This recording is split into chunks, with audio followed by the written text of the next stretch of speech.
अच्छी और सच्ची खबरों के लिए देखिए न्यूज़ 44।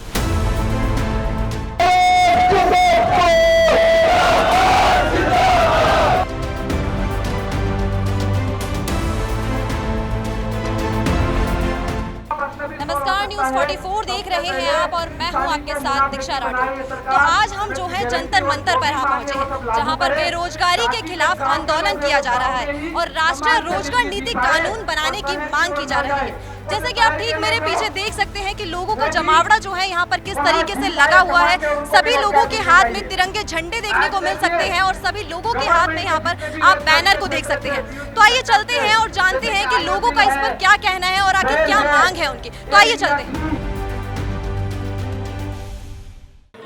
ये जो रोजगार आंदोलन चल रहा है, ये देश का समस्या है, देश के युवाओं का समस्या है और इसको लेकर के ना केंद्र सरकार जो ना सोया हुआ है। केंद्र सरकार के पास में कोई नीति नहीं है। बेरोजगारी का आलम यह है कि छत्तीसगढ़ में 20 लाख पंजीकृत बेरोजगार हैं। ऐसा ही पूरे देश में माहौल बना हुआ है। पढ़ लिख के युवा बेरोजगार होते हैं, माँ बाप पे बोझ बन रहे हैं। कई युवा तो आत्महत्या भी कर रहे हैं। तो पढ़ लिख के बेरोजगार रहने से अच्छा है इस आंदोलन को सफल बनाएं। मैं पूरे देश के युवाओं को आह्वान करूंगा, राष्ट्रीय रोजगार नीति के लिए हम जो आंदोलन कर रहे हैं वो अगर नीति बन गई देश में तो कोई भी युवा बेरोजगार नहीं रहेगा। इस नीति में वो ड्राफ्ट है कि जो युवा व्यवसाय करना चाहता है व्यवसाय के लिए कानून है, कोई प्राइवेट नौकरी करना चाहता है तो प्राइवेट के लिए कानून है, कोई सरकारी नौकरी करना चाहता है तो सरकारी नौकरी करने के लिए कानून है। कि भारत के सभी युवाओं और भारत के जो बेटे बेटियां हैं उन सभी के हाथों में एक रोजगार होना चाहिए। जब तक भारत के लोगों को रोजगार नहीं मिलेगा तब तक वो सम्मान की जिंदगी नहीं जी पाएंगे। और भारत को यदि हमको विश्वगुरु बनाना है तो हर हाथ में रोजगार देना होगा। भारत का हर इंसान अपने सम्मान से काम करेगा, कमाएगा, आगे बढ़ेगा, तब भी भारत विश्वगुरु बन पाएगा। रोजगार का जो आंदोलन आज हमने किया है, हम इसको लेकर मांग कर रहे हैं भारत सरकार से कि हर समाज को, हर युवा को रोजगार मिलना चाहिए, क्योंकि रोजगार का तो माध्यम ही खत्म हो चुका है। बेरोजगारी का मुद्दा है वो पूरे देश में उभर के आ रहा है और बहुत बड़ा मुद्दा है ये। इसके लिए युवाओं को हमें ज़्यादा से ज़्यादा सक्रिय होकर के इसको समझने की ज़रूरत है, डीपली इसको देखने की ज़रूरत है कि सच में हमें रोज़गार की कितनी ज़रूरत है, न कि हमें सिर्फ आंख बंद करके ये देखने की ज़रूरत है कि हमारी जो गवर्नमेंट कर रही है, जो पॉलिसी चला रही है वो सही है, उस पर हमें भरोसा नहीं करना चाहिए। हमें अपने फ्यूचर को भी देखना चाहिए और हमारे अपने खुद के कैरियर को जो हम इतने साल से पढ़ करके आज सोच रहे कि हमें रोज़गार मिलेगा, वो रोज़गार की नीति कहीं सरकार बनाती हुई या इस सरकार को ऐसा कोई इम्प्लीमेंट करते हुए मुझे कुछ नज़र नहीं आता है। सरकार ने जो छल करा है कि मैंने कहा ना महिलाओं का सम्मान करता हूँ। आज से जब इनकी 2014 में सरकार बनी थी, एक महिला नाटक कंपनी की रोड पे सिलेंडर लेके बैठी थी, 350 रुपये सिलेंडर महंगा लगा है। आज सिलेंडर 1100 रुपये का है। एक काने बाबा बैठे थे कि 35 रुपये वाला तेल चाहिए, आज तेल क्या रेट है।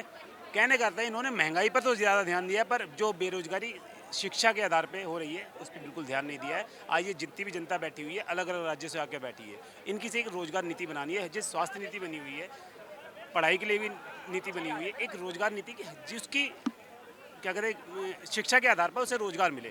मैं यहाँ पर इसलिए आया हूँ कि हमारे देश में आजकल ज़्यादातर बेरोजगारी बढ़ती जा रही है और बेरोजगारी बढ़ने से हमारा देश एक तरह से तरक्की नहीं कर पा रहा है। हमारे देश में इतने सारे युवा बेरोजगार होते जा रहे हैं। मेरा ये मानना है कि जैसे बेरोजगारी बढ़ती जा रही है, इससे तो एक तरह से हो गया हमारे देश में बेरोजगारी रहे एक तरह से, और या फिर हमारा कोई पढ़ने का कोई महत्व ना रहे। जैसे कि मैं अभी एक स्टूडेंट हूँ और राइटर, आई थिंक दैट मेरा कोई पढ़ने का जो महत्व है एक तरह से मेरा कोई महत्व नहीं रहेगा अगर बेरोजगारी रहनी है। अगर ये रहता है कि हम पढ़ेंगे और आगे जाकर कोई जॉब क्राइटेरिया नहीं है तो पढ़ने का क्या महत्व। और जो 12 में 13 में जो इन्होंने वादा किया था सरकार बनने से पहले कि मैं अपने देश के हर प्रति वर्ष 2 करोड़ युवाओं को नौकरी दूंगा, लेकिन इन्होंने नौकरी दी है और युवाओं को रोड पे बैठने पे मजबूर कर दिया है बेरोजगारी के कारण। और इन्होंने जो वादा किया था उस वादे के मुताबिक 1% भी काम नहीं किया इस वादे के मुताबिक। वैसे राष्ट्रीय रोजगार नीति बननी चाहिए। आज़ादी का अमृत महोत्सव के 75 साल का अमृत महोत्सव का जो ये सरकार मना रही है, तो उसको ये भी मालूम होना चाहिए कि भाई बेरोजगार युवाओं के लिए ऐसी कोई नीति नहीं बनी है। पूंजीपतियों के लिए नीति बनती है और कई सारी नीति बनी है, तो युवाओं के लिए क्यों नीति नहीं बनी। तो नीति गवर्नमेंट को लागू करनी होगी। देखिए, मैं आपके चैनल के माध्यम से मैं पूरे देश को बताना चाहता हूँ और बहुत ही जिम्मेदारी के साथ बताना चाहता हूं कि जो केंद्र सरकार के बेरोजगारी के जो आंकड़े हैं 7 दिसंबर 6 जो ये केंद्र सरकार के आंकड़े हैं, जो बेरोजगार है, इसी बेरोजगारी को जो आज देश में देख रहे हैं कि बेरोजगारी की युवाओं की संख्या जो लगातार बढ़ती जा रही है। आज बेरोजगार युवा खुदकुशी करने पे मजबूर है। आज देश का युवा पकोड़े तलने को मजबूर है। आज देश का युवा दर दर की नौकरी धक्के खाने को मजबूर है। हम इस मंच से एक संदेश देना चाहते हैं केंद्र सरकार को कि आप सत्ता में बैठ के इस तरीके से दरकिनार जो है युवाओं से आप नहीं कर सकते हैं और आपको अपनी जिम्मेदारी याद दिलानी आनी चाहिए। और हम चाहते हैं, हम मांग करते हैं इस मंच से कि केंद्र के पार्लियामेंट के अंदर जो ये कानून जो है, रोजगार नीति की कानून जो है, वो अवश्य लेके आए जिससे पूरा देश के युवाओं का भला हो। अगर देश का युवा जागेगा, अगर युवाओं को रोजगार मिलेगा तो ये देश आगे बढ़ेगा। मेरे साथ कुछ छात्र भी मौजूद हैं, तो आइए हम उनसे भी जानते हैं कि इस आंदोलन को लेकर और इस नई नीति की मांग को लेकर उनकी क्या राय है। देखिए, संयुक्त रोजगार आंदोलन समिति की पहली मांग ये है कि इस देश के नौजवानों को रोजगार से समिति के स्थायी समाधान दिया जाए। जो लोग 2014 में सत्ता पर विराजित हुए, उनका नारा था कि हम हर साल 2 करोड़ रोजगार देंगे। आज रोजगार मांगने पर इस नौजवानों को कह रहे हैं कि लाठी डंडे मार देंगे।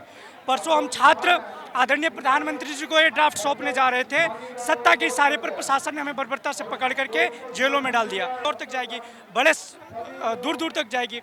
और इस देश के नौजवानों ने 75 में इंदिरा गांधी के सत्य को बताया है कि इस देश के छात्रों और नौजवानों से पंगा मत लो, नहीं तो तुम्हारे सत्ता को विखंडित जिस तरह से 75 में किया गया था, फिर से नौजवान 24 में तैयार है। जिस तरह से इन्होंने हम नौजवानों के सपनों पर बुलडोजर चलाया है, हम इनकी सरकार और इनकी सत्ता पर बुलडोजर चलाने के लिए इस देश का एक नौजवान तैयार है। देखिए, कानून होना चाहिए। जब युवाओं को रोजगार नहीं मिलेगा, देश युवाओं से चलता है, और जिस देश में युवा को रोजगार रहेगा, युवा खुशहाल रहेगा, वो देश खुशहाल रहता है। और जहाँ देश का युवा दुखी रहता है, वो देश बर्बाद हो जाता है। तो युवाओं को रोजगार मिलना चाहिए पूरे देश में, और जो सरकार युवाओं को रोजगार ना दे पाए, वो सरकार बदल देनी चाहिए।